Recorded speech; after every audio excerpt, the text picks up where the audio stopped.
그래서 빌 게이츠 아저씨한테 가서 10만원 달라고 하는 그런 것이 아니라, 야, 하나님 저를 위해 생명 내어주셔서, 그러니까 이를테면은 그 라이언 일병 구하기라는 영화가 있지 않았습니까? 그 영화 마지막에 참 인상적이었던 것이, 그 외 중간에는 굉장히 세태 풍자적인 얘기가 많았는데, 어쨌든 그런 모든 비리와 어두운 역사에 불구하고 어쨌든 라이언 일병이라는 그 사람은 그 자신 한 사람을 구하기 위해서 자신을 지켜주던 그 소대원이 다 몰살당했거든요. 좀 정치적인 뭐 그런 게 있었는데, 어쨌든 다 떠나서 라이언 일병 입장에서는 내가 이제 나중에 나이 노인이 되어서 국립묘지에 찾아오는 거죠. 그 묘지, 자신을 위해 생명을 바쳤던 자신의 동료들 한 사람 한 사람을 보면서 말하는 거죠. 당신들 앞에서 부끄럽지 않기 위해서 내가 지금까지 살아왔습니다. 나를 위해 바친 그 생명 하나하나가 헛된 생명이 되지 않도록 당신들이, 우리가 너를 위해서 우리 그 젊은 피를 여러 사람이 다 흘렸는데 너 왜 그따위로 사냐, 이런 말을 듣지 않기 위해서 정말 치열하게 살았습니다. 이제 이미 노인이 된 모습으로 고백하는 장면이 이제 영화 마지막에 나오고, 그 뒤에 이제 그 할아버지의 이제 자손들이 쭉 이렇게 뒤를 이어서 함께 무덤으로 나오는 장면을 참 인상적으로 보았습니다.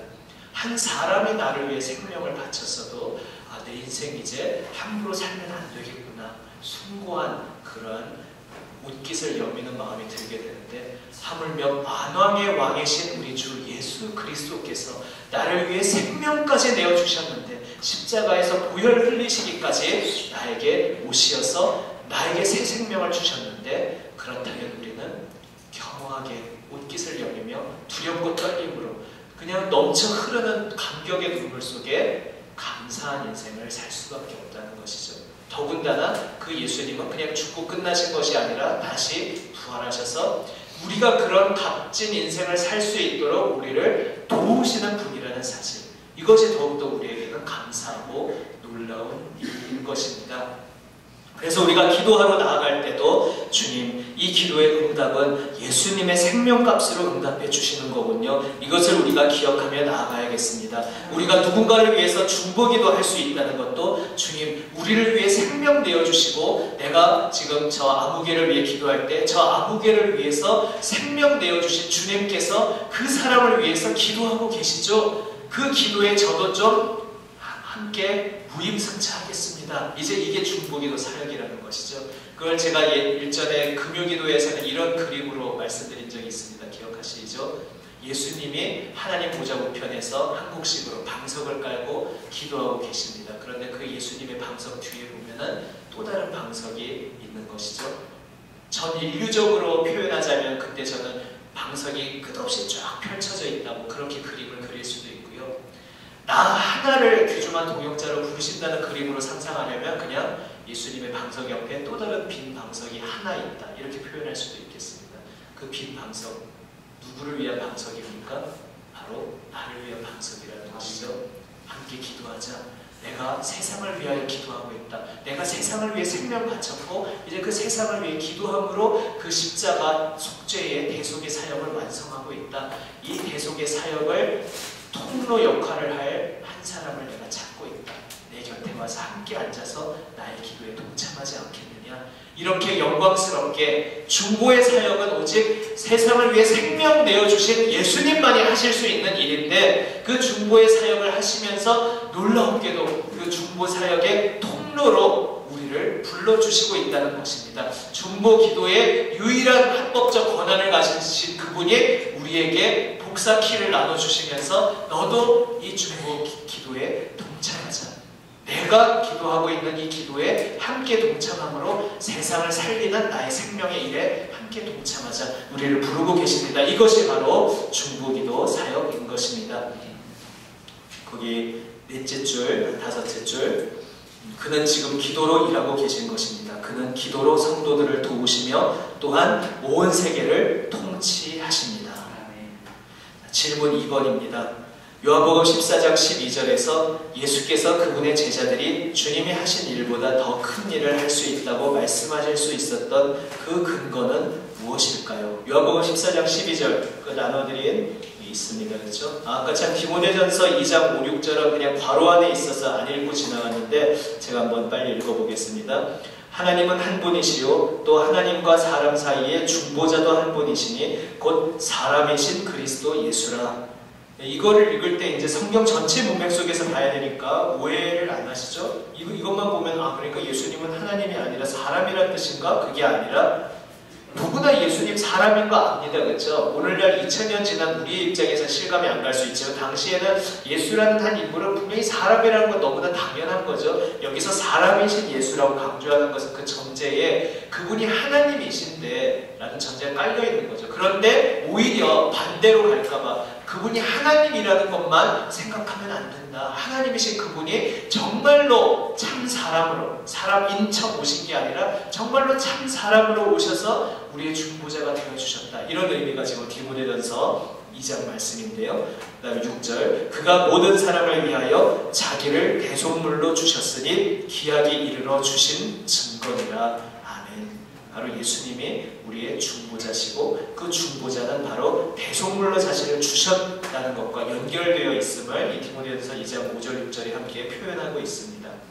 자, 이제 방금 다시 돌아가서 요한복음 14장 12절에서 그 밑에 있습니다. 또 한 목소리를 읽어보겠습니다. 요한복음 14장 12절 내가 진실로 진실로 너희에게 이르노니 나를 믿는 자는 내가 하는 일을 그도 할 것이요 또한 그보다 큰 일도 하리니 이는 내가 아버지께로 가니라. 아멘. 주님이 하신 일보다 제자들이 더 큰 일을 할 수 있다. 저는 요한복음 제가 직접 읽다가 깜짝 놀란 대목 중에 하나가 이겁니다. 아니 예수님이 이런 말씀을 하셨나? 예수님 본인이 하신 일보다 제자들을 향해서 너희가 나보다 더 큰 일을 하리라. 아니 예수님은 창조주신데 예수님은 하나님이신데 어떻게 이런 말씀을 하실 수가 있느냐. 그런데 그 근거가 뭐라고 말씀하고 있습니까? 이는 내가 아버지께로 가니라. 얼핏 보면 무슨 말인지 연결이 잘 안 되는 것 같죠? 이게 무슨 얘기입니까? 우리가 기도할 때에 우리가 하나님께 기도하는데 아까 기도의 정의에서 나왔죠. 그 중보자가 누굽니까?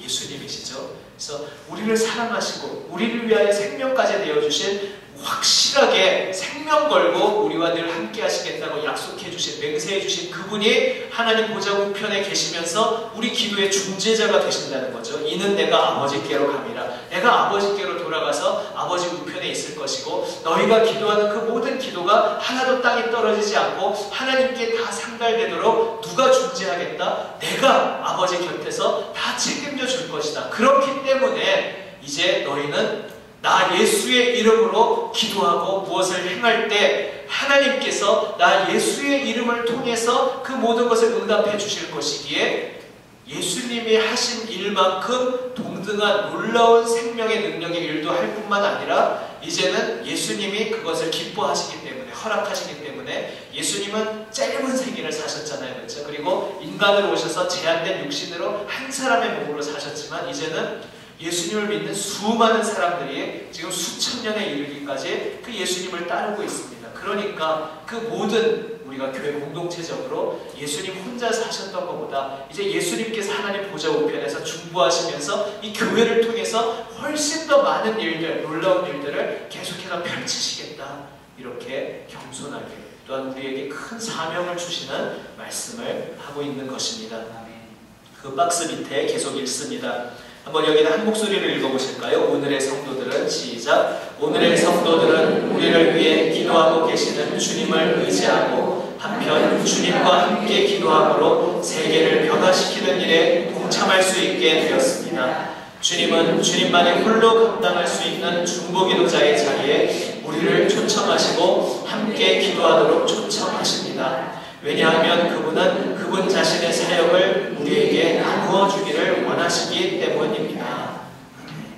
그래서 중보자의 유일한 권한은 아까 말씀드린 대로 생명 내어주는 자만이 가질 수 있고 그래서 예수님만이 유일한 합법적 중보자인데 그분이 우리에게 그 사명을 나누어 주시기에 동참하게 불러주셨기에 말하자면 유일한 중보자는 여전히 예수님입니다. 그냥 독사하듯이 그냥 동등하게 우리가 똑같은 사역을 한다는 차원이라기보다는 주인이신 그분이 우리를 심부름꾼으로 부르셔서 심부름을 시키신다는 거죠. 유일하게 중보하시는 분이 우리를 도구로, 통로로, 일꾼으로 불러서 그 중보기도를 함께하게 하신다는 것입니다. 그리고 우리는 그 사역에 함께하면서 나의 연약한 입술로 그저 기도했는데 내가 저 사람을 위해 기도했는데 예수님께 연결되어서 예수님의 마음을 배워가면서 그 예수님의 마음을 함께 품고 그를 위해 기도했는데 하나님이 응답해 주시는 놀라운 역사를 경험하게 된다는 것입니다.